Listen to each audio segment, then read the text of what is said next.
What's going on, bottom line viewers? It's Mitch here, live with a very, very, very special guest. We have the one, the only, legendary Catch the Blitz member, Thomas. What's going on, bro? What's going on, Mitch? It's a pleasure to be back live this time on the channel. Pretty excited. Of course, we did a live, I think, on day 3 of the draft over on Instagram. We did. That was a bit more instant reaction. We've had a few days now to put together our winners, put together our losers. So I think it's going to be pretty exciting. I don't know what you've come up with, but I'm feeling good about my teams over here. Yeah, we were just before we went on air, I was writing down my list because I was like, who do I put as winners? There's so many of them, and what order do I put them in? So that's going to be interesting to determine, how we ordered the lists as well as who's going to be on the lists. For the losers, I feel like there's a lot less teams that we have to discuss here, but it will be interesting to see how we disagree on certain picks because I think, of course, with the NFL draft, right, there's always different opinions and different value based on the rounds and things of that nature. So I'm excited to get to these lists, guys, before we do break down the winners and the losers of the NFL draft. Make sure that you do Gronk spike the like button and don't forget to subscribe to the channel for more NFL videos just like this. All right, so guys, get in that chat, let us know what you think of the draft. All right, so let's start off with some honorable mentions, bro. Let's start off with some picks that maybe didn't make your list for the winners, but you thought had really good drafts and just didn't quite crack it. Yeah, I'm going to give you 2 teams in terms of honorable mentions. I'll start off with the New York Jets, which maybe is a bit of a surprise that I don't have them on my winners list. But that is surprising. I mean, listen, I'm not the biggest Zach Wilson fan. I feel like there's a very good chance he can prove me wrong. But just out of the 5 quarterbacks, I don't know. Through the draft process and everything, I just didn't fall in love with him. But I really like the move to trade up for Elijah Vera-Tucker. I think Elijah Moore was a great addition at the beginning of the second round, and Michael Carter as well. I honestly thought that they would have been in the mix for a Travis Etienne or a Javonte Williams. But, of course, the Jaguars really shocked us all by selecting Etienne in the first round. Mm-hmm. I like what they did. And, it may be a little bit tough that they're not in my 5 winners, but I just feel like the teams that I have ahead of them, I just really liked what they did just a little bit more. So I have the Jets as an honorable mention. And one last team I'll throw in there is the Los Angeles Chargers. Getting Rashawn Slater at, I think it was pick 14, is a huge steal. I'm looking at this team now. Of course, you have Justin Herbert, who I think is going to be even better in his second year. They got Corey Linsley. Brian Bulaga will be back. And Rashawn Slater as well. They have good weapons. They have a pretty good defense in terms of talent. And now you're sitting with a pretty solid O-line. So I think the Chargers are going to be turning a lot of heads next season for sure. Yeah, that's interesting. Those 2 honorable mentions may actually find their way on my list. So that's a good way to start. For my honorable mentions, we'll see if any of these teams are on your list. So I have 3. The first one I didn't quite put on my list just because part of their success was through trade, and that's the Philadelphia Eagles, because basically next year they've set themselves up to have potentially 3 first-round picks. So, I mean, that's pretty spectacular, but they also got Devontae Smith, who I think is a potentially franchise-changing weapon on the outside. They got arguably the best center in the draft in the second round. And they also added a very athletic interior defensive lineman where that's what they love to add to their team. They love to build their team on the offensive and defensive lines. So the Eagles didn't quite crack the list because a lot of it had to do with trades in the future, but I really liked what they did at the top of the draft. And then you have the Cleveland Browns, who I've seen a lot of teams or people, analysts, say the Browns are one of the biggest winners of this draft. And yeah, I mean, I would agree that they made some really nice picks, especially in terms of the value of where they picked them. I just didn't think that their picks were as franchise changing as potentially the teams in the top 5 that I put in my top 5. So yeah, they were one of the more value-based teams. I wasn't as high on Newsome as some other people, so that's also why maybe they're just a little bit outside the top 5. But I've just loved what they've done from a franchise perspective overall, just building this roster, which is one of the best in football. And my third honorable mention is the Carolina Panthers, who I think a lot of other people would have them in the top 5. I really loved the Terrace Marshall selection in the second round. I thought he was a top 5 receiver in the draft. I know there were some medical concerns about that. They added a tackle later on. Of course, J.C. Horn in the first round, which I thought, I wasn't expecting him to go where he went, but very good player, obviously fits a need. So the Panthers, just again, home run in the draft. Last year they went all defense. This year they went a little bit more offense, balanced it out a little bit, so it's nice to see. So those are the honorable mentions. Any surprises from my honorable mentions, Thomas? I'll say this though. One of the teams I have in my top 5, I'd love to add this in on Carolina as well, because when they did trade for Sam Darnold, I was reading a ton of, from the media and on social media in general, a ton of buzz that Carolina can now select a weapon, a wide receiver, or even if Kyle Pitts falls to them, he'd be perfect for them. And I never really understood that. I watched a lot of Carolina last season, and last year in the draft, they addressed the defensive side of the ball, but they still never replaced James Bradberry. And I loved that J.C. Horn selection at pick 8. It caught a lot of people by surprise. Some were even thinking that they would go Rashawn Slater.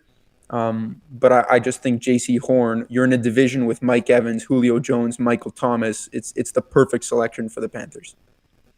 I'm trying to pull up these draft so I don't forget any of these picks here. Let's see if anybody says anything in the chat. John's in the chat. FSE is in the chat. I don't know what they're talking about here with this color of their... Lenny, what's going on, Lenny? Lenny, you still haven't answered me, bro. What's going on? Lenny, why'd you leave the Discord? Come on, man. What's going on? Jasmine's in the chat. Says Cardinals aren't better than the Seahawks right now. What would you think about that, Thomas? Cardinals aren't better. Also, anytime you have Russell Wilson, I think right then and there, it gives the Seahawks the advantage. Yep. But in terms of roster and in the direction that these two franchises are going, I'd say the Seahawks are in the back 9 of their days of success. I'm not confident in that team going forward. I like that take. All right, so let's waste no more time. Let's get to these winners, starting off with the number 5 winner of the 2021 NFL Draft. Thomas, who is your number 5? I'd love to go first over here. My winner, and you'd think they'd be number 1 based on the reaction in their war room on day 1, and that's the Detroit Lions. I'm sure you remember Brad Holmes and Dan Campbell running around like they won the lottery there. But for Penei Sewell to fall to them at pick 7, I think that automatically puts them on this list. We're talking about a perennial Pro Bowl, if not all-pro player. And I love what they did in this draft because we all know the Lions are a team that probably won't be competitive for the next several years. They have Jared Goff as that bridge. Some might have thought that they would have gone with a Justin Fields at 7, that he was available, but I think they're going to wait and see what they have in Goff and look towards drafting a quarterback in the next couple of years. But they really built the team through the trenches. They went O-line early. They went with 2 defensive tackles with their 2nd and 3rd pick. And then they even added a bit of a sleeper weapon in Amon-Ra St. Brown, brother of Equanimous St. Brown from the Green Bay Packers. I think he's a really interesting prospect. I think he has high upside. And overall, I love what the Lions are doing. They have 2 first-round picks next year. They have 2 first-round picks the year after that. Build the team in the most important positions, offensive line, defensive line.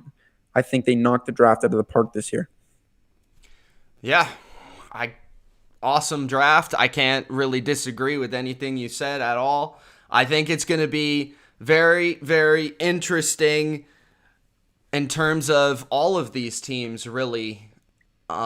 Just overall, what impact from day 1 with all of these teams do these prospects have? Because this was such a unique draft year with all of these guys, with some guys opted out, some guys, didn't play a year. How impactful will some of these players be from year one? Will it take time for them to reach that NFL status and NFL level of play? We will see. My number 5 team is the Los Angeles Chargers. You mentioned them as one of your honorable mentions. I like what the Chargers did, even though I wasn't like as high on Rashawn Slater as many others out there. I felt like he was the clear number 2 or number 3 tackle in this class, but where they got him was very respectable. I believe at number 13 overall, and a lot of people thought he may go in the top 10. So good value there in terms of Rashawn Slater.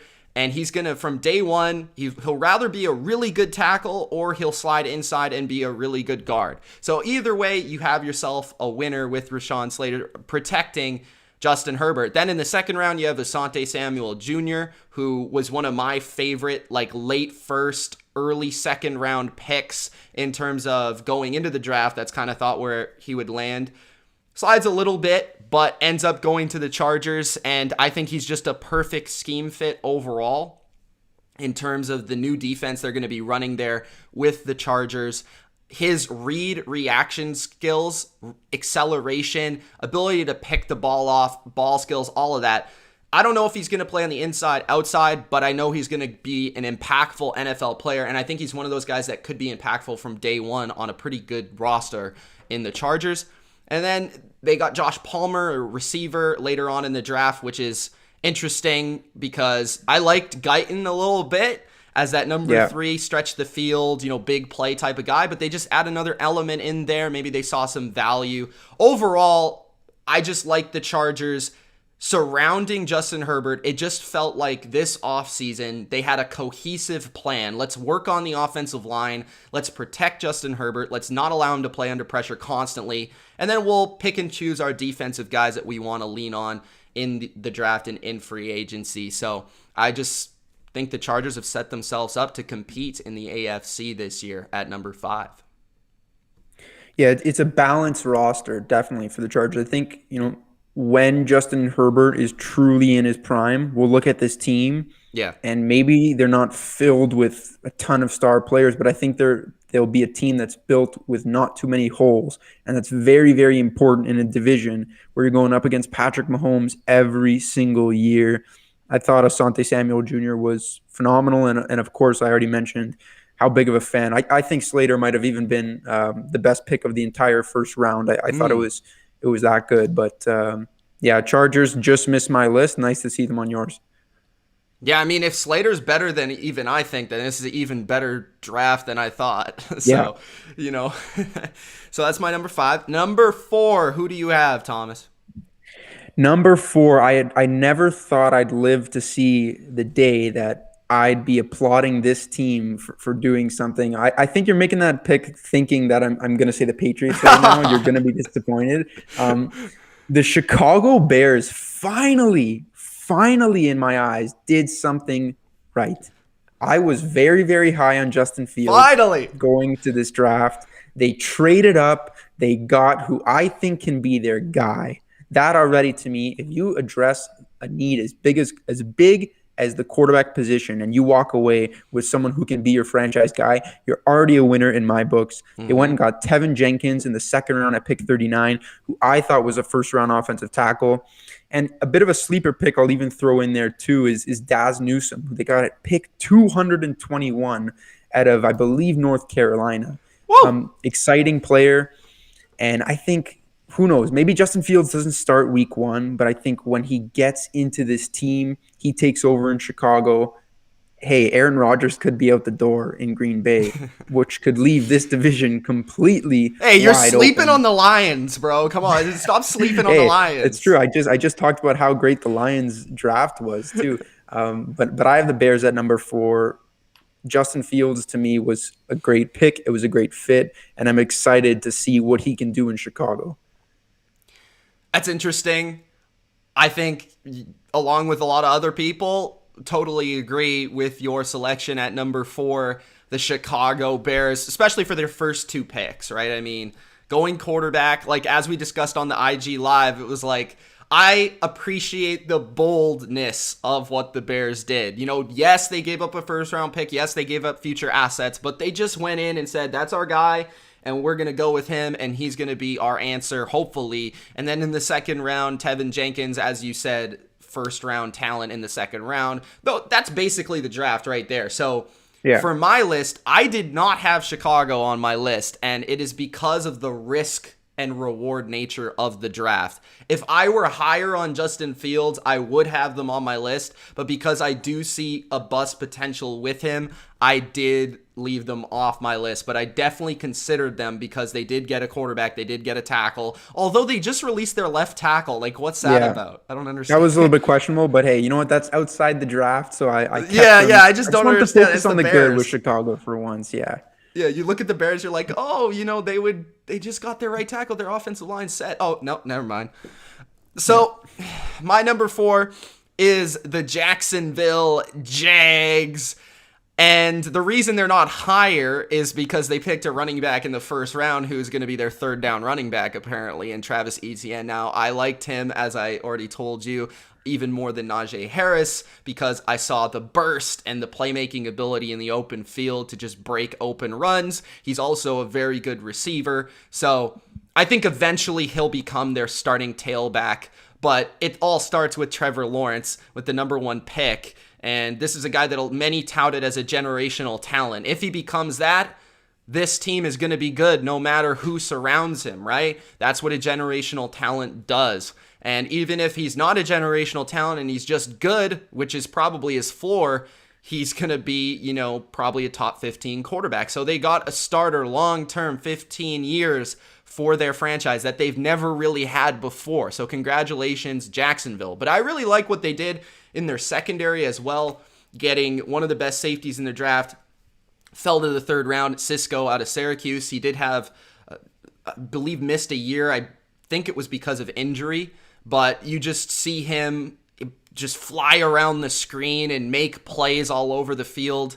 I like that pick because you see the athleticism. They needed a safety badly, especially a free safety with the range.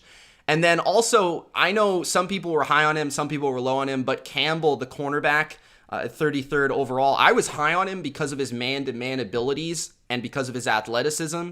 And in that system, which is going to be the Baltimore defense, they play a lot of man-to-man coverage, and I think Campbell will be effective in that. And they've kind of, built their trio of corners now with Campbell in the second round.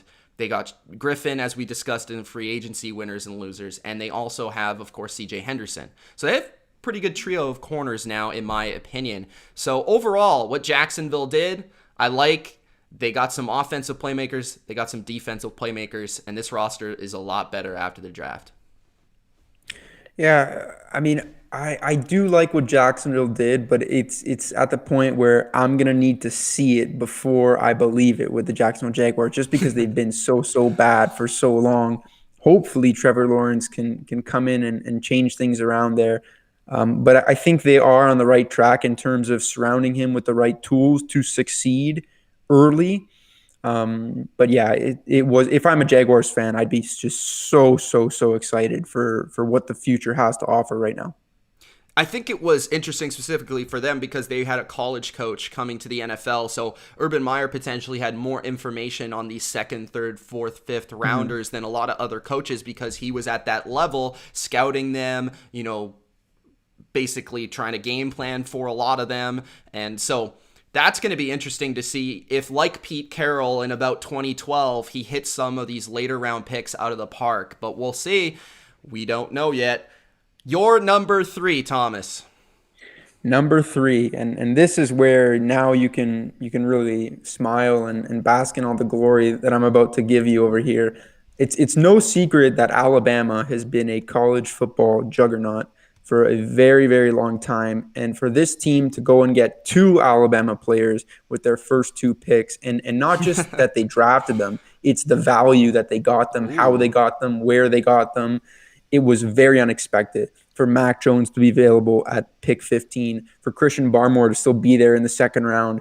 It's the New England Patriots for me. Wow. Saban and Belichick have had this connection for a long time, and I think Mac Jones is the perfect quarterback to play in New England. I truly think that there wasn't a better fit there. He seems like that prototypical Patriot quarterback to me.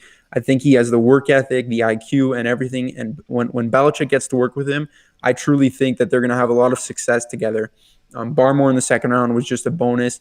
It's interesting with him because I read so many good things about his ability. And then about a week before the draft, I read that there were some work ethic concerns. What better place to go to the Patriots? Because Belichick's not going to tolerate any of that. I think that won't be a problem at all. Really like what the Patriots did, not only this offseason, but in the draft as well. And it's I got to say, I have had enough of the Patriots winning in my life. And just when I thought that maybe there was some regression after one tough year, it looks like they've put together a pretty quick turnaround. Hey, man, nice. The respect. I like it. The AFC East respect. I got to give you a hand for that. That's it. Now you got to put the Dolphins at one. That's how we're working over here. You know what's funny? The Dolphins are my number 3 as well, but we're gonna talk a little bit about the Patriots just for a second. I like what you brought up with Barmore because a lot of people had him in the first round. So, and I honestly think the way that the Patriots ranked him was in the first round because they traded up, and that's rare that the Patriots trade up. And so they get, I think, 2 first-rounders in their eyes, and then they also add a nice edge rusher in Perkins. We'll talk about the Patriots in a little bit. But we had the Miami Dolphins at number 3. The Dolphins, I really like their draft. As somebody that's been critical of Miami's draft in the past, specifically last year, I wasn't in love with their selections with all the ammo they had. I thought they missed. But this year, I don't think they missed. Now, would I have gone elsewhere with the Jalen Waddle selection? Yeah, probably. But this is a playmaker. This is some speed in the open field that's going to open up Tua's offense in Miami. It gives a little bit of rapport at wide receiver for the quarterback as well. And now you have a trio of receivers that are potentially dynamic if they can all stay on the field, which is the big question. Defensively, they got my number 1 edge player in the draft, which was Jalen Phillips. Jalen Phillips is somebody that I thought would go closer to the top 10, like somewhere in the early teens, and they get him, I believe, at 18. Am I right about that? Yeah. So, yeah, he could be awesome, especially because he stays in Miami, where I know that was a comfort thing for him off the field. He's had some concerns. He's had some injury things, but staying at home, I think, will be good for him, especially playing for Brian Flores, who gets the best out of these defensive players. Later on in the draft, they've got Kid Canada, Holland at free safety. Great range, great ball skills. You know, he could potentially be their Devin McCourty for this defense, and also has some value elsewhere, I believe, on special teams and things of that nature. And then you have the tackle selection. I was worried about the offensive line, Thomas. You know this. I was worried about this Miami offensive line. They finally get somebody that could maybe be a day 1 starter for them. And they did it later in the draft. So, you know, I'm not usually a person to give praise to Miami lately, but I've got to give credit where credit is due, and the Dolphins belong here in the top 3. So I have the Dolphins at number 2, actually. So look at that. There we go. I That's interesting because I have the Patriots at number 2. And that there's our biases showing right there. How you'll put the Patriots higher and I'll put the Dolphins higher. But hey, it's nice that we're both giving each other some credit over here. You hit on all the points that I wanted to get across with the Dolphins perfectly. To me, it's interesting how Brian Flores continues to strengthen that defense, and the Javon Holland pick caught me a little bit off guard.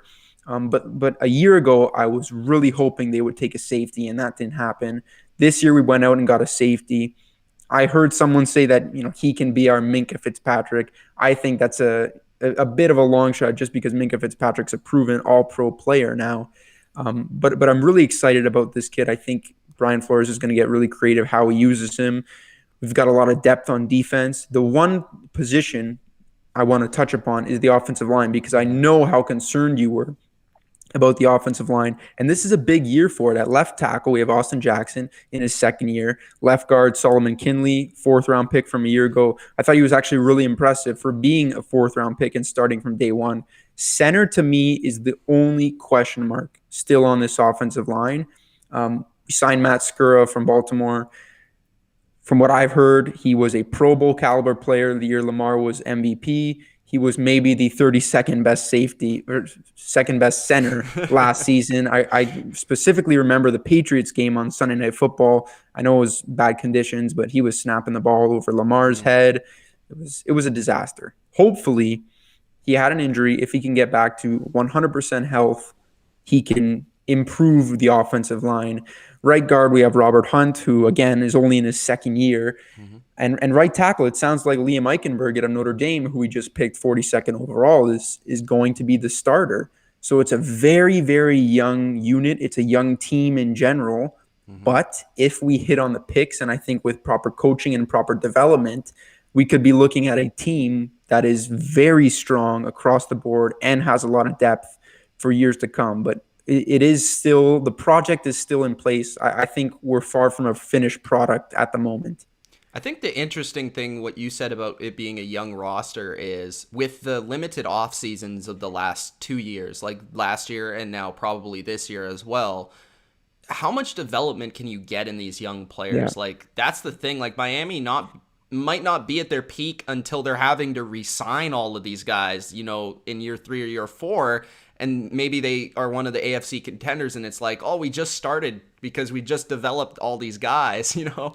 So that's going to be interesting about Miami, but they certainly have a high ceiling with, if they can hit on these picks, then, you're talking about a bunch of ballers out there, but we'll see.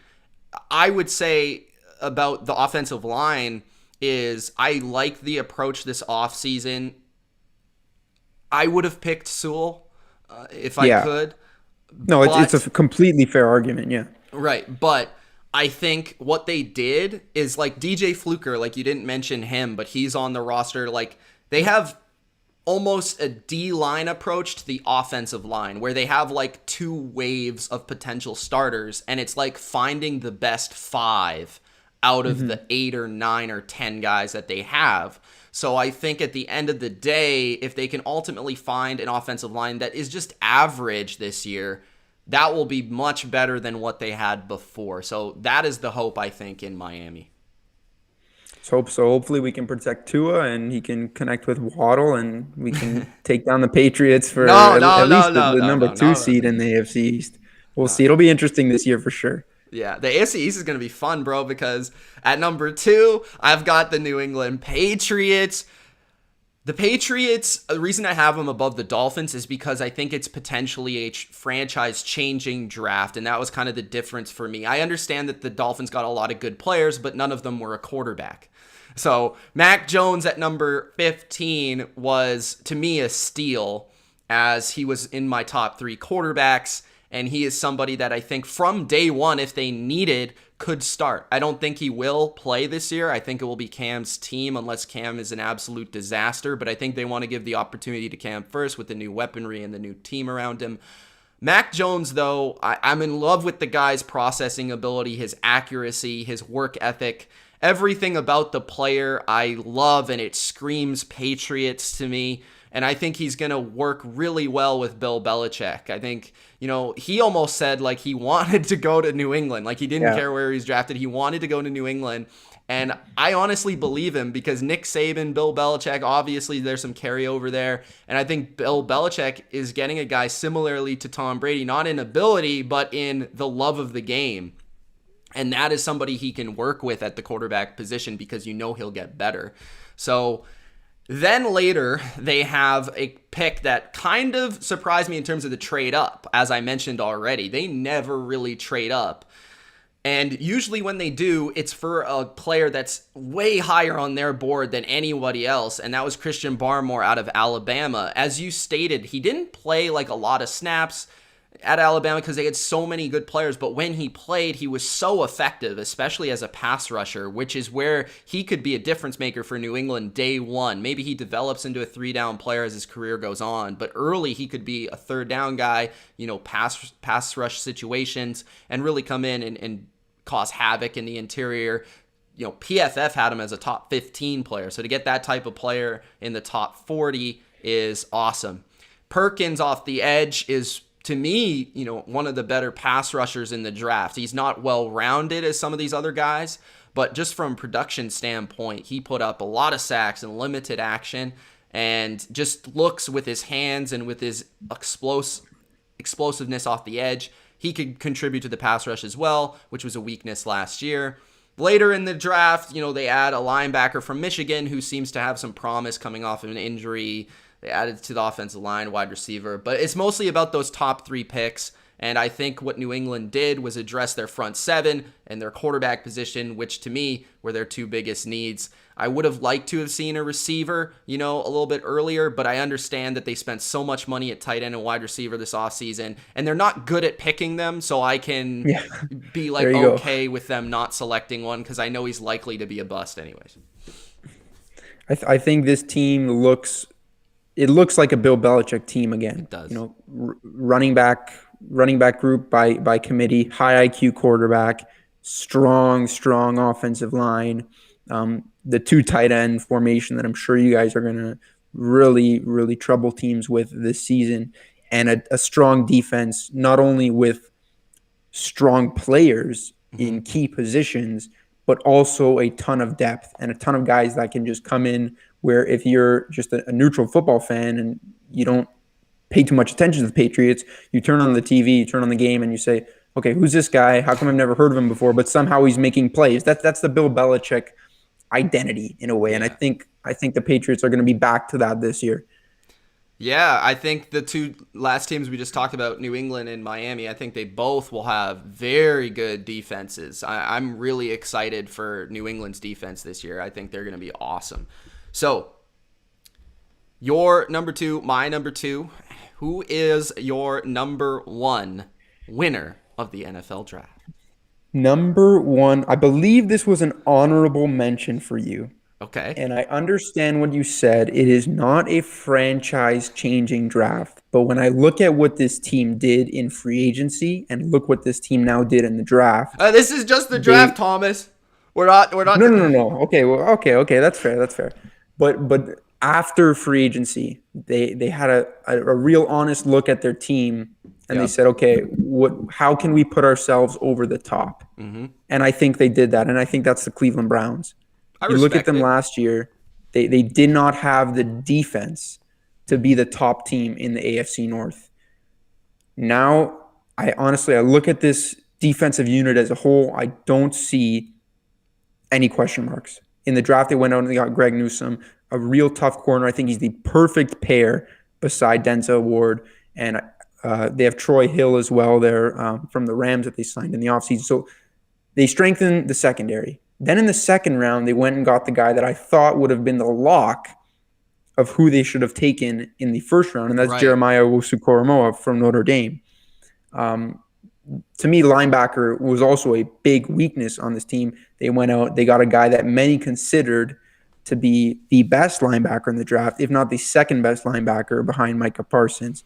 So I'm really, really happy with what the Browns have been doing recently. I love what they've done in the draft. I think this now puts them over the top, and I think they're the outright favorite to win the AFC North this year. Yeah, I think they're the second best team in the AFC, honestly. Like, I think it's pretty clear, to be honest, only behind Kansas City. And I already loved what they did in free agency. So, to me, like, the draft, the reason they were only an honorable mention, because it felt like, to me, a cherry on top. It didn't feel like the foundation, and I kind of expressed that already, but I respect it, man. I mean, the value is there. They hit on needs. They strengthen strengths. I think their defense has taken a complete 180, a complete transformation, and whenever a team can do that in one offseason is extremely impressive. So shout out to Andrew Berry, the GM, who's been doing some work over the last 2 years, creating one of the best rosters in all of football. It's interesting because you have at number 1 an honorable mention for me, and at number 1 for me, I have an honorable mention for you, and that is the New York Jets. New York Jets had 2 first-round picks. Early they got Zach Wilson, of course, who was my number 1 quarterback, and I know some people have concerns, but he was my most talented quarterback, and I just love what the Jets have done to surround him overall, like you said with Cleveland, like from a philosophy standpoint in the offseason to now in the draft, Elijah Vera Tucker, trading up for him, you've rather got a very solid tackle or an excellent guard in him. And now, combine him with Becton, and I think that could be really interesting. At least they go out there and they try to protect their new franchise guy, because they never did it with Sam Darnold. Wide receiver you add, which was another need just to hopefully get the best out of Zach Wilson in the second round.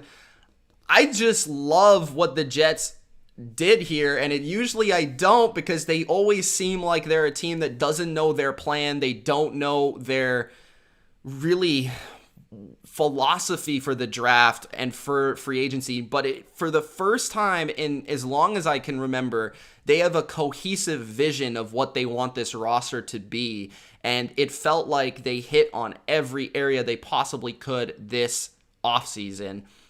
I don't think they'll be good this year, but maybe next year they'll be an interesting, compelling team, because it's not going to be too far off. Maybe they add a corner here and there, and something on offense, like hopefully somebody develops into a big-time wide receiver. But, I really like what the Jets did in this draft. You mentioned that you don't think that they're going to be good this year, and I agree, just because, for one, how tough that division is going to be. I think there's 3 playoff teams in this division. But you mentioned franchise changing. And if we look back 3-4 years from now, we look at this draft. Of course, before going in, they already had Mekhi Becton. So they already had their cornerstone left tackle.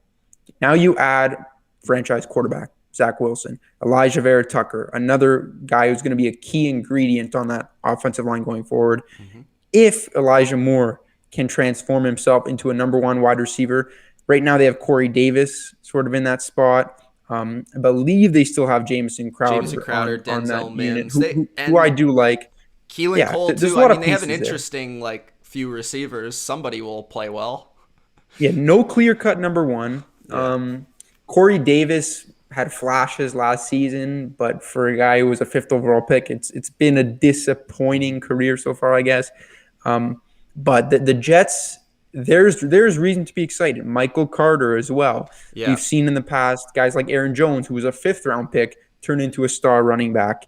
So I think this could be a draft where if they hit on their picks, 4 years from now, we'll really look at it and say, wow. And that's why I understand that you have them as a winner, but I think it is going to take some time. Yeah, Michael Carter, I love that you brought him up, because he could be their starter from day one, to be honest. Exactly. He really could. Tevin Coleman, I think, is slated to be that guy right now, which I don't know if anybody wants Tevin Coleman to be their starter. That's just me, So, now we get to the depressing part, Thomas. Yes. We get to the depressing part. Which I'd love to have. I think this was a lot tougher to do, this list. It was, which definitely could be a good thing. I feel like it was it's easy to say now because we don't know what's going to happen. And a lot of the times we look back and say, wow, that draft was full of busts. But at the time being, I think most teams did a pretty good job in strengthening their roster, in my eyes. Keyword is most, right? Yeah. Guys, before we get to the losers, make sure you do Gronk spike that like button. And before we do get to the number 5 on your list, why don't you plug your stuff over there, catch the Blitz, and let the people know where you're at? Yeah, so of course, catch the Blitz on Instagram. You can follow us. We are working round the clock, 24 hours a day to give everyone the best NFL coverage, whether that be news, analysis, discussion, all of that. So if you're tuning in, why don't you go ahead and head over to Instagram and give us a follow. And if you're looking for me on Twitter or Instagram, it's just at Thomas Pockernick. So yeah, you can find me there, and I'm always open for a discussion. If you want to come debate me over why Tua will or won't take the next step in year 2, that's always a fun discussion that I like to have. So for sure, that's where you can find me, and as well catch the Blitz on Instagram. We will answer your questions hopefully after the losers list, but let's get through the losers list first. So your number 5 loser of the 2021 NFL draft is... Whenever a team just days after the draft has a player get into legal Oh issues. no. That puts them on my losers list. The Tennessee Titans, I believe it was Again. their fourth round selection. Last year they just can't catch a break. Last year it was their first round pick. I guess they're improving this year. Now it's only a fourth round selection. But I believe it was Weaver. It was a defensive end. Rashad Weaver sounds familiar. I have to double check that. That's correct. And maybe if they did something early on that gave me a little bit more confidence, they wouldn't make it onto the loser list. I love Caleb Farley. I think when healthy, he could be the best corner in this draft, but it is a big, big risk. That being said, corner was a need for the Titans. They lost Adoree Jackson, they lost Malcolm Butler, pretty much revamped their entire secondary. Yep. So, you know what? I like the pick, but it brings so much risk. Couple that with the fact that their fourth overall pick has gotten into legal trouble, and they're a loser on my books. I got them at number 5. That's interesting because before the Weaver news, I almost considered them for the winners list because, yes, it's a lot of risk. It's a very risky draft. So I can understand why somebody would have them on the losers because their first round pick was a risk, and then ultimately they have legal issues in the fourth round. But what they did to revamp this secondary with potentially, a shutdown corner, a safety I really like in Molden, and then they got a right tackle, which I thought was a huge need for them in this, I think, the second round.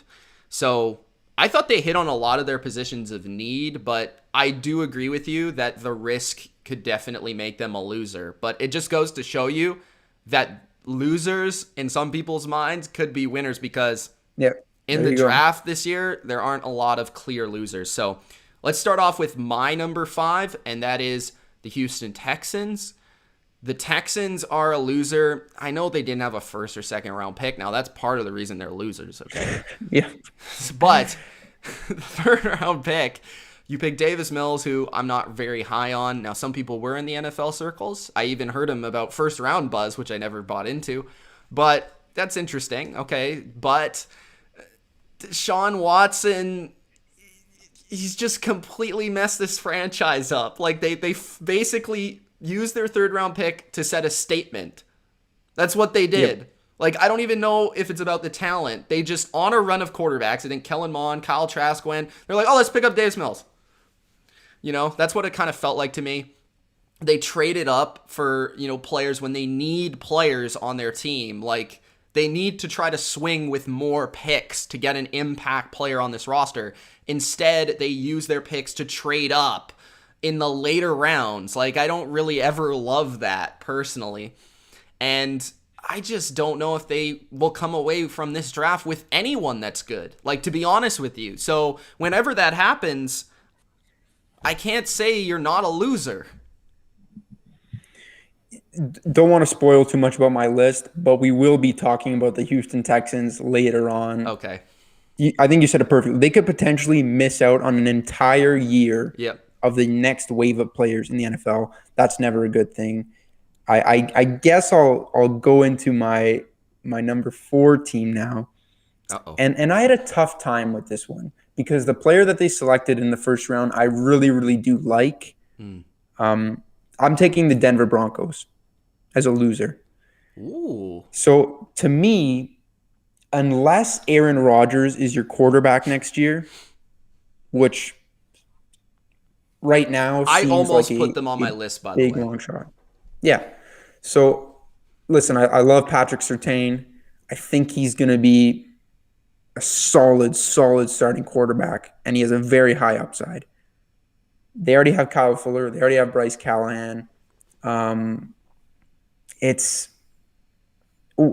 you really strengthen your team with that pick? Like, I'm not a big Drew Lock guy. Teddy Bridgewater's not a guy that's going to take – and I believe you've talked about this before. Denver has a very, very strong roster. I think you compared them to the Bears with Trubisky. Like, it's that good. I compared them to the Bucs. Yeah. Like, without Brady, that is. Mm-hmm. Like, I legitimately think if you had a top 10 quarterback on this team, Not only is the talent already good, but you'd see how good they actually are with a quarterback. And that to me is what makes them a loser, because I think they're going to regret passing on either Justin Fields or Mac Jones. I think that's all they need. They need a solid quarterback. Mm-hmm. When you're in a division with Justin Herbert, I keep bringing up divisions throughout this video, but it's very important. You need to come out of your division. That's how you get to the playoffs. And in order to do that, you need to build a team that can defeat the other teams you play against. Mm-hmm. And to beat Mahomes, to beat Justin Herbert, I mean, you can do one thing to Mahomes, and that's have 10 guys on him on every snap like the Bucs did in the Super Bowl. Or you can do another thing, and you can outgun him. And you do that by putting together a team with a lot of weapons. I think the O-line's good for the Broncos. The wide receivers are there. They're just missing out on a quarterback. And they didn't take that quarterback at pick 9. So not that I don't like Surtain. I just think that there were other needs that they should have addressed. And also the Javonte Williams trading up for a running back in the second round. It just really threw me off. They just signed Melvin Gordon 2 years ago. They had Phillip Lindsay in there. It wasn't something they needed to do in my eyes. Yeah, I agree with your idea, because when you looked at the Broncos coming into the draft, they were one of the very few teams that I didn't see a single need outside of quarterback. Yep. I could have said maybe linebacker. I was like, maybe, if you really want to nitpick. But they were like one of those 3 teams that I was like, they could just pick whatever they want. And that's why, like, I get it. Okay, like Darby and Fuller, or I don't know, Callahan, 2 of those guys are going to be free agents. Does that mean you can't sign them next year? Like, I forgot that thing doesn't exist. When the guy's a free agent, does he just leave? So I get it. Surtain's a good player, but like, you already have a trio in the secondary that's top 10. And then you have a defense that's top 10. You have an offensive line that's better and getting their right tackle back. You have receivers. You have everything. And, just get the quarterback. Like, I don't even care how much you like Surtain. Just take a swing at one of the quarterbacks, whichever one you liked more. Whether it Fields or Jones, just take him and see if he's the guy. Like, I understand you want to give Locke another shot, but there's never a bad idea to take a quarterback, especially when you didn't have to trade up for either one. So I totally agree. I almost put them at number 5. I didn't, because I do think they strengthened their roster. I am a little frustrated that they didn't pick a quarterback, because I see such potential in this team. 100%. 100% with the Broncos. My number 4 is the New Orleans Saints. Now, the reason I have the Saints at number 4 is I thought they reached a little bit in the first round with the defensive end. And yeah, I kind of understand, okay, Trey Hendrickson left. Like, they're looking for that third guy in the rotation. But are you really going to find 12 sacks at the end of, or whatever, how many sacks he had at the end of the first round? I'm not sure. Like, you had other areas of this roster. And the thing that frustrated me about the Saints was, really, I felt if they hit this draft out of the park, they would have been back in the playoffs. Like, I really don't think they're that far. They have offensive line. They have the defensive line. They still have some foundation players, Michael Thomas, Alvin Kamara, Demario Davis, Marcus Williams. They've got talent all over their roster, but I just think they failed to fill their needs effectively. They didn't go corner, I think, until the 3rd round, which was maybe their biggest need. I thought they should have doubled up at corner. That's how kind of bad they are right now. Wide receiver, they didn't really even attack. Tight end, they didn't attack. I just think there was a lot of positions that they're missing even after the draft that were clear needs for them going into the draft. So whenever that happens, I'm going to call you a loser. So, spoiler alert again, I have the Saints as my number 3 team on my losers list. I agree with you. I think Peyton Turner at the end of the first was a reach. Mm-hmm. But it's the cornerback that really sticks out to me. And I guess if you really want to nitpick, you can go wide receiver too. The way I look at the Saints is they're very, very top heavy.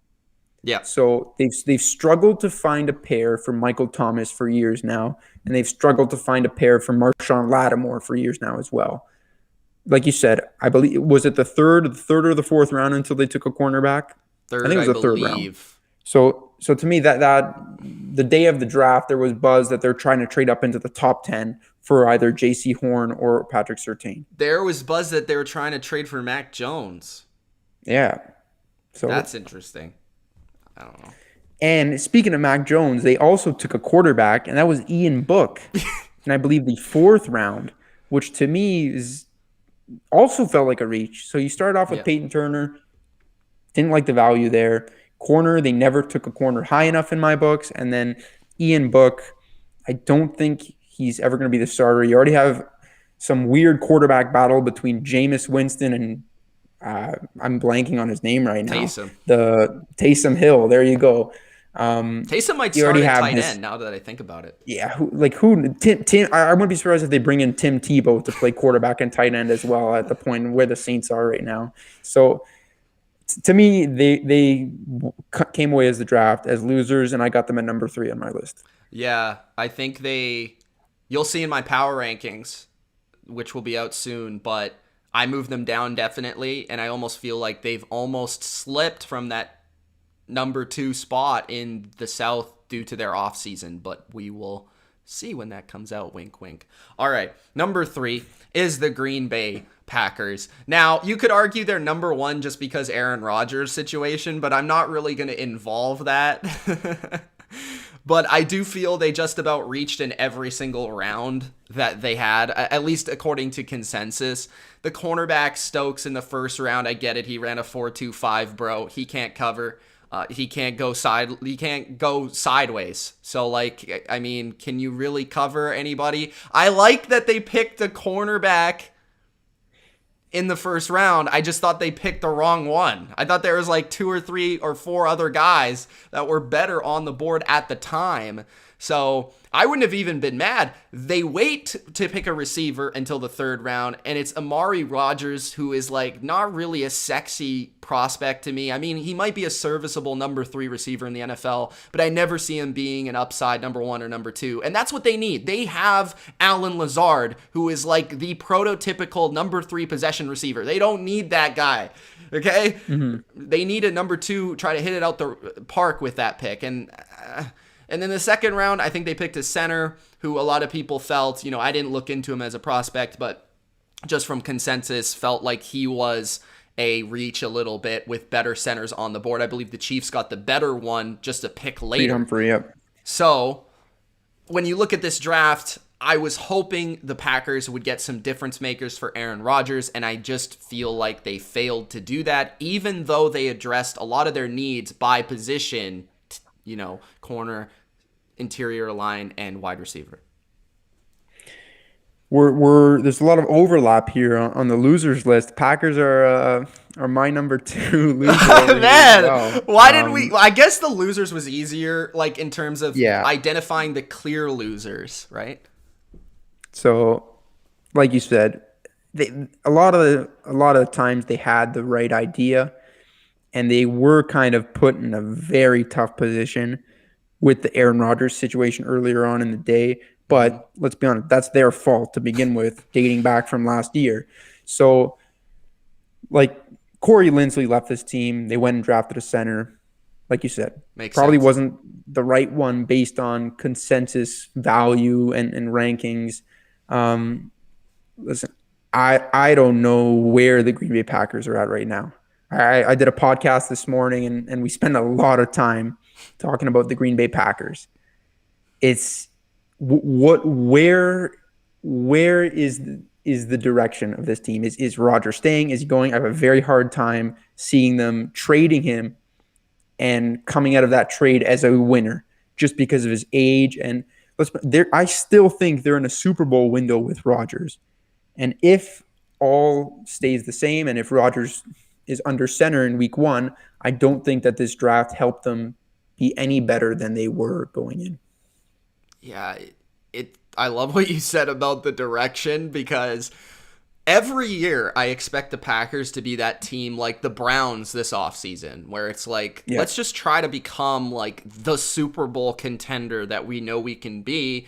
And every year they fail to do it. Every single year, without fail, they, in the offseason, don't significantly attack the draft or free agency, and you're just left like, what are you doing? So that's my frustration with the Packers. My number 2 is the Pittsburgh Steelers. The Steelers, now, they have a direction. It's win now with Big Ben. It's his last year, probably, and we don't know if he's going to retire. But I looked at this team before the draft, and I said, they have a couple of holes they clearly need to address. Offensive line, maybe corner, and a couple other spots. They pick a running back in the first round. This is my problem, bro. You can't run the ball. I don't care. If you're Barry Sanders, you're going to have a tough time running the ball with the least physical offensive line in football last year. They couldn't get 4th and inches last year because they had no line. They lost pieces, and they didn't address it in the first round. Instead, they go with the running back. It's like backwards here. Like, you're supposed to go O-line, then you find the back to run behind that line to make it better. Not the other way around, to me. That's just my philosophy. Defensively, I don't think they addressed corner much at all. And the second round pick was completely confusing. They picked a tight end. Like, Eric Ebron is not bad at all. Like, they had two luxury picks. It was weird. Like, this team had clear holes, and it's Big Ben's last year, and you're picking. It's like almost like Ben looked at the draft board and was like, I want some weapons, so I'm going to pick a running back and a tight end. Like, no, like, that's not where you needed players. So that's why they're my number 2. I actually originally had the Steelers on my list, and then I think on the last second I took them off and I put the Titans on there. But and probably the only reason is I really like Najee Harris as a prospect, so maybe it was my heart making that selection. I didn't want to come on here and bash the selection too badly, but I think at the end of the year we're all gonna owe James Conner an apology, because if we look at James Conner's career, when he came in for Le'Veon Bell, he was an amazing story. He was essentially duplicating Le'Veon Bell's production. Like, he was the perfect replacement. He was doing everything that Le'Veon Bell was doing. Mm-hmm. And last year, he was part of the worst run game in the league. He couldn't stay healthy, and obviously it just didn't work out. And it almost feels like they think that the reason the run game didn't work out last year was because who they had at running back. And they just think, okay, Najee Harris is an upgrade over James Conner. I don't think that's the case. I also think they should have gone offensive line. Corner, they lost Steven Nelson this year. Other than Minkah Fitzpatrick. Yeah, Mike Hilton as well went to division rival Cincinnati Bengals. So outside of Minkah Fitzpatrick, secondaries, Joe Hayden's still there. He's like 300, but he's kind of past his prime now, I think, with Joe Hayden. Terrell Edmonds is there, and they declined his fifth-year option, so that says how they feel about him. Mm-hmm. The secondary is a weak spot. The offensive line is a weak spot. Those are two very, very important aspects of your football team, and I just don't think if you're really going all in on Big Ben, these picks are really going to help them. So they almost made it on my list, and I can see why you put them on yours. Number 1? Houston Texans. I promised that we'd talk about them again. Right. And all I got to say is, like, Davis Mills, seriously, that's your first pick of the draft. Every single team. Is he better than Ryan Finley? You got Finley, Taylor, Davis Mills. I know. So is he the second best quarterback on the team? Maybe not. There's a good chance that he's the third string quarterback all season long. This is why I have the Texans number 1. There's 32 teams in the NFL. All right. 31 teams can say that they got a better player in the draft than the Houston Texans got. If you look at every team's best player that they added in this draft, there's 31 teams that added a better player than Davis Mills. Mm-hmm. I think that's all I need to say. I have the Texans at number 1. I think they might be picking number 1 next year. Oh, they will. We don't know if Deshaun Watson's ever going to play a snap for them again. We don't know if he's going to be suspended. There's even more question marks on the Houston Texans than there are on the Green Bay Packers. I get it. They may be in a no-win situation, but at least pick a guy that can potentially become a solid starter. And Davis Mills, like if you're picking number one next year, they're going to pick a quarterback. Presumably, they're not going to say, okay, you know what, we got Davis in the third round last year, so we don't need to pick a quarterback now for the next 10 years. I think we might look back on it as a wasted pick.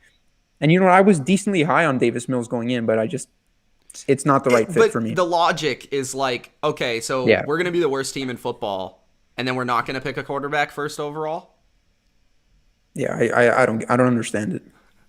So like Davis Mills is not the answer regardless. Well, if Deshaun Watson's there, then it's a different story. But if he's not there, like we had a debate in the Discord, like will this team even win a game? So we'll see. My number one. And if Deshaun Watson's still there, sorry to cut you off before you get to number one. If Deshaun Watson's still there, you just added a player that's not helping your team win in a year that you didn't have a first and a second round pick. It's a terrible draft regardless. But let's hear your number one. Number two receiver, by the way. Yeah. Okay. My number one, because the Texans didn't have picks at the top, like I just said, okay, like I can't only put them so high, but I understand why they're number one. My number one with a team that actually had picks that I still don't know what the F this team is doing, bro. The Las Vegas Raiders are a bunch of idiots. There it is. I'm sorry. They suck. I can't, like, I feel so bad about Derek Carr. I mean, trade the guy give him to the Broncos. At least, just hand him over because you don't want to treat this guy with any respect. I know he's not like a top 5 quarterback. But man, this team's a disaster. They picked 3 safeties in 4 rounds. Huh? They've signed like 8 safeties over the past 2 years. I don't know if they know how to evaluate any DBs.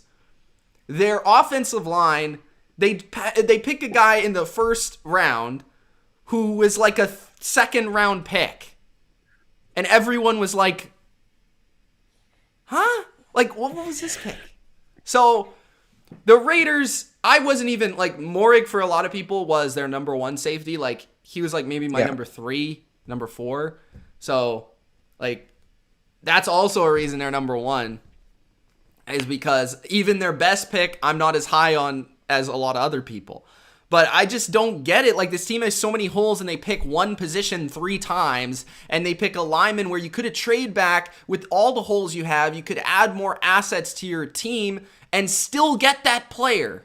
So, I don't know if it's arrogance, what it is, but the Raiders, they're number 1. I'll say this quickly about the Raiders. With Miami picking 18, it was very nice to have the Raiders picking 17 because I was hoping for potentially a Jalen Phillips. And when the Raiders came on the clock, it's like I knew they were going to go with an off-board pick. This is a team that picked Cleveland Farrell fourth overall a couple of years ago. Yeah. They just love to surprise us, which is weird because before Mike Mayock was general manager of the Raiders, I mean, I always watch NFL Network when I watch the draft, and he was one of my favorite guys in terms of evaluating and giving analysis. So it's surprised me to say the least that he's been the general manager that's done the weirdest draft picks in recent years. Here's the thing. I don't know how much of it is him. Could be Gruden. I mean, on that $100 million contract.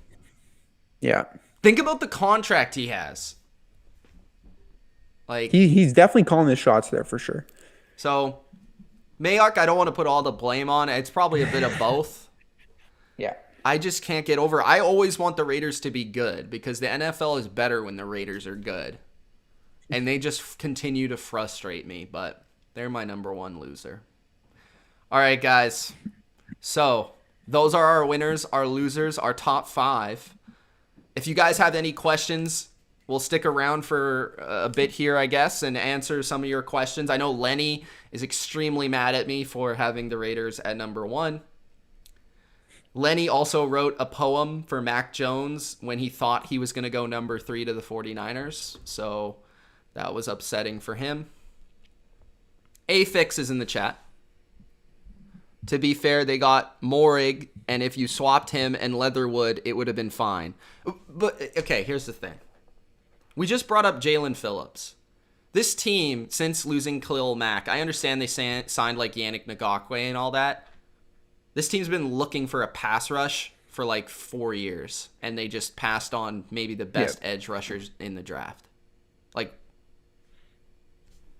or corner, like, I don't know. And I'll say this about, swapping Trayvon Merrick. If that was their first round pick and if Leatherwood was their second round pick, it would have been. There's a reason Trayvon Merrick was picked. Reason several teams went safety and didn't take Trayvon Merrick. So I don't know. I just think it was an overall weak draft from the Raiders. What do we got here? Durkant is in caps. How are the Steelers a loser? Oh, no, wait. How are the Titans a loser, but the Steelers aren't? That's on my list. Yeah. And like I said, I did agree with Mitch going with the Steelers, and I had them on mine. And I do like Caleb Farley. I just think it's a big risk. And also the recent news of a fourth round pick getting into legal trouble slightly put them over the edge with me. But you could interchange either team, Titans or Steelers. I wouldn't be very confident about either of those drafts. Justin says, did the Carolina Panthers do good? You had them as a winner, or were they an honorable mention? Yeah, did you have them on your list? I didn't have them on my list, but they had a solid draft for sure. I think so. I think they had an awesome... I almost put them in my top 5. Bengals not drafting Sewell is a massive L. What do you think of that? I think I probably would have gone Penei Sewell, but Jonah Williams is still there at left tackle. I believe they took a tackle in the second or third round. They went tackle. Guard. They guard. Okay. Which was maybe a bigger need. They signed Riley Reif in the offseason, who's a serviceable tackle. I think there's still time to build this up. I think the offensive line is not as bad as the media likes to portray it is. I think it's often just for jokes. I know Joe Burrow went down with an injury, but that's not because the line was just letting guys throw them to the ground on purpose every play, which is often what people like to make jokes about. I think Jamar Chase is going to be a really, really good player in Cincinnati. They now have Chase, Higgins, and Tyler Boyd, which going forward is going to be a menacing trio. Also, a lot of people always say, like, if you don't have a line, you can't get the ball to your receivers. What about wide receivers getting open quickly? Yeah. Does that not matter? Because when I watched the Patriots last year, I mean, it was exactly that. They had a great offensive line. You'd have time, but nobody was open. So it didn't matter. I'll just point that out. What did you think of the Vikings draft, and do you think Mond could start next year? Mond is not starting for the Vikings until Kirk Cousins is gone. I assume you mean next year as in next season, not this season coming up. I'd say maybe if they move on from Cousins, but they'd have to be really impressed with him like this offseason for that to happen. I was high on Mond. I thought he was a better prospect than a fourth rounder, I think is where they got him, or maybe third. I thought he might have gone in the second. Third round. Yeah. I thought he might have gone in the second.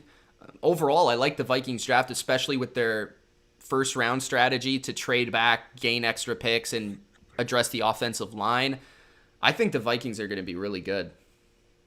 Yeah, I love the Darisaw pick. I thought it was great value.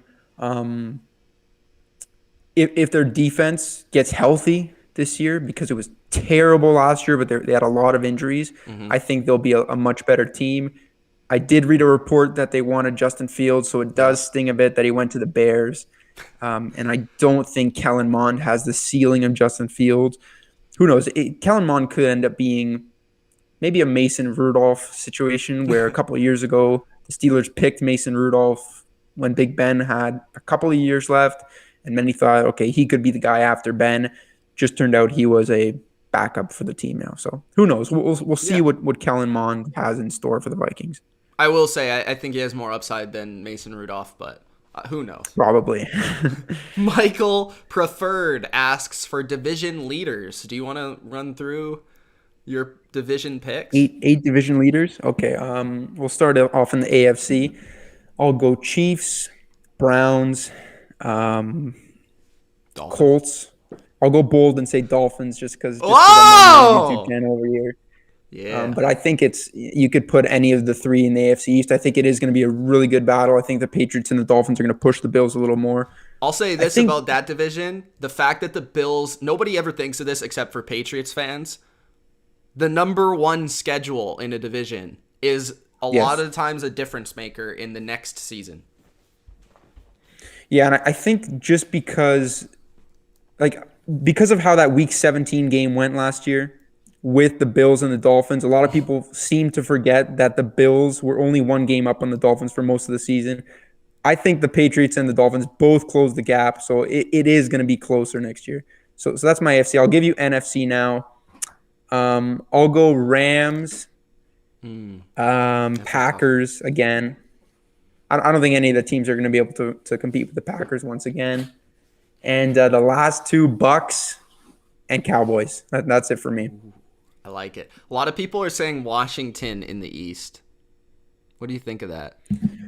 I just don't think they're going to have the quarterback play. I think Dak's definitely quarterback one by some margin in that division. And as good as their defense is going to be, I think the Cowboys are going to have improved a lot next season. So I'm going to see them having a tough time. What did you think of the Niners draft? I liked it. I thought it was interesting that they went Trey Lance because he has been dubbed as the quarterback who maybe isn't the most pro ready. Mm-hmm. Sounds to me like they're going to hold on to Jimmy Garoppolo. He may start for most of the season at least. Maybe it's a Ryan Fitzpatrick to a situation where they throw Trey Lance in midway through the year, even when they're winning, if they think he can bring them the higher ceiling. I don't know if for Miami, it went okay. Not the greatest. I will say the Niners have done that before. They did that with Alex Smith and Colin Kaepernick. Yeah. So who knows? I don't know. I like Trey Lance. I think he offers a lot. But hey, it's a really good division. Like, scary good division. Yeah, the Niners are loaded, and I agree what you said that Trey Lance might not be the most ready, which was surprising why they picked him. But I think the more I hear about, Kyle Shanahan and those guys talk about him, the more that I kind of buy into what their plan is. I think they'll start slow, run a lot with him, develop him as a passer, but it seems like they're really bought into his intelligence for the game, and that could be the difference between, his upside and potentially the guys that went behind him. We'll see. But I thought the rest of the draft was pretty solid. I like that they addressed the offensive line. They got a couple running backs in there. They didn't have a lot of needs, but I think they hit most of their needs. And the Niners have one of the best rosters in the league. They're going to be good this year. Steve says, heard the Pats would have taken Tucker at guard if he was there at 15. Any truth to that? I haven't heard that at all, so that's the first time I've heard that. If so, not a ringing endorsement of the quarterback. No, I haven't heard it at all. I think they picked Mac Jones within like 2 minutes, so I think they were pretty excited that Mac Jones was there. I think they were contemplating a receiver if one would have fallen, but I have heard nothing about offensive line. I don't think they were thinking about offensive line. What else we got? Okay, wait. Connor says, Mitch, you are high. Chase isn't a good separator with route running. He's pretty good at football. That's what I think he was the consensus number. I mean, he's no Jalen Waddle. Let's get that straight. But I think he was a pretty good, pretty unanimous number one wide receiver in this year's draft. Lenny says that the Niners are the biggest loser because they passed on Shanna Mack. I think for the Niners, I think they made the right decision. I don't know. It's early days. We'll you know find what out I in a will few say? years, but I think Kyle was pissed that Mac Jones went to the Patriots. Because he was like, damn it, why couldn't he go to the Bears? Yeah. Yeah. One Pride says, what did you think of the Lions draft? They were my 5th winner. I think Penei Sewell says it all. And if I'm not sure if you were here for the entire stream, but I think they're building the team the right way through the offensive line, the defensive line. And I think this is going to be a team that builds the right culture, and they'll find their quarterback, whether it's in next year's draft or the year after the draft. And I think by that time, they'll be in a situation where the quarterback is not just being thrown to the wolves like they did with Matthew Stafford. Yeah, I like what they did in the draft too. I think I would describe it like this. It wasn't sexy enough to make my top 5, but it was a really solid draft. Like, it was just good picks across the board. I love what they did on the D-line too. You know, in the second round, they added 2 big defensive linemen to help them out. So I like the Lions draft overall, and I think they'll be actually not good, but at least they'll be competitive in these games. I at one point this offseason, I was like, I don't know how this team's going to win a game. But now I'm like, okay, you know, they'll be tough. All right, so it's now 2 on the West Coast and 5 on the East Coast where Thomas is at. I think we're good for the questions. I appreciate all of you guys tuning in live for the winners and the losers of the 2021 NFL Draft. If you missed anything, of course, this will be up on YouTube, so you can go back and watch it. Make sure you do Gronk spike that like button and subscribe for more Bottom Line View NFL analysis. Tomorrow will be the power rankings, so you'll see where I have your team at this point after the draft. Very interesting. I threw the criteria out the window because of the backlash of the last video, so we're just doing it straight off the top of my head. But Thomas, let the people know, catch the Blitz, what's going on, what's in the plans, in the works. Yeah, one last time, but make sure to follow Catch the Blitz on Instagram. I think we're actually dropping our power ranking either tonight or tomorrow, post-draft power rankings. We have that, and I know Christian over there, he's cooking up right now a 2022 way too early mock draft, so that's always exciting. You better have Patriots in my eyes. I think right now he has the Dolphins picking there, but maybe I'll ask him. Maybe I'll ask him to. Actually, the Dolphins don't even have their own pick. We have the 49ers pick next year. So, no, but we do have a ton of content, draft related, off-season related. The rankings are, like you said to me earlier before we went on the live, ranking season is approaching. Fantasy season is approaching. The NFL never sleeps. So make sure, YouTube, The Bottom Line View has you covered, and on Instagram, Catch the Blitz. Head over there and drop us a follow. Yeah, I would be not doing my job if I didn't mention to head over to Underdog Fantasy. This is the final day, guys. I know that even if you don't want to play right now, just download the app, put in the code BLV, and you'll get a free $25 when you sign up. So go check out Underdog Fantasy, best place to play, best ball. And we'll be doing a lot of drafts throughout the offseason. Check out the one I did yesterday, first one of fantasy season. All right, that is it from Thomas and Mitch. Thanks for watching. Peace.